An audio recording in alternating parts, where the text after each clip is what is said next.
नमस्कार. श्री गुरुदेव दत्त. सर्वप्रथम मी महाराष्ट्रातील सर्व दत्तभक्तांना एक विषय सांगू इच्छितो, की गेल्या वर्षी गिरनार या तीर्थक्षेत्री जिथे आपल्या दत्त महाराजांचं निवासस्थान आहे, तिकडे मोठ्या प्रमाणात विचित्र गोष्टी घडल्या. जसं की तुम्ही जेव्हा वेगवेगळ्या पायऱ्या चढून वरती जातो आपण, तेव्हा गोरक्षनाथांचे जे स्थान होतं आणि त्या टोकावर जिथे गोरक्षनाथांची मूर्ती बसवली होती, ती मूर्ती विध्वंस करण्यात आला, ती मूर्ती फोडण्यात आली, तोडण्यात आली. त्याबद्दलचा हा पहिले सर्वप्रथम सगळ्यांनी व्हिडिओ बघा.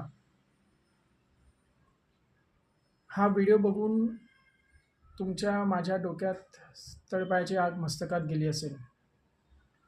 हा व्हिडिओ म्हणजे एक प्रकारे दत्त महाराजांच्या स्थानावर केलेलं आक्रमण आहे आणि तिथला जो जैन समाज आहे, जो आपण हिंदू समाजातच समजतो, ते आपले बांधवच आहेत असंही समजतो.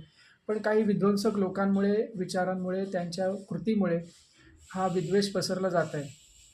त्याला प्रतिसाद म्हणून यावर्षी 20 जुलै 2026ला महाराष्ट्रातनं नव्हे तर देशभरातनं लाखोच्या संख्येने दत्तभक्त गिरनार क्षेत्री येणार आहेत. तर तुम्ही याबद्दलची अजून माहिती घेण्यासाठी किंवा या उपक्रमात जोडले जाण्यासाठी मी काही संपर्क, काही कॉन्टॅक्ट्स, काही ग्रुप्सची लिंक्स सोबत देत आहे. त्यासोबत तुम्ही जोडले जा आणि या दत्त स्थानावर होत असलेलं आक्रमण कशाप्रकारे आपण थांबवायचं आणि त्यासाठी काय काय करायचं याबद्दल बरेच श्रेष्ठ गुरुबंधू, गुरुभगिनी आणि अनेक दत्त संप्रदायातले प्रतिष्ठित व्यक्ती विचार करत आहेत आणि त्यांनी आंदोलन ठरवलं आहे. तर ते कशाप्रकारे केलं जाणार आहे याची माहिती आपण पुढील व्हिडिओजमध्ये तुम्हाला देत राहू. जय गुरुदेव. आदेश आदेश आदेश.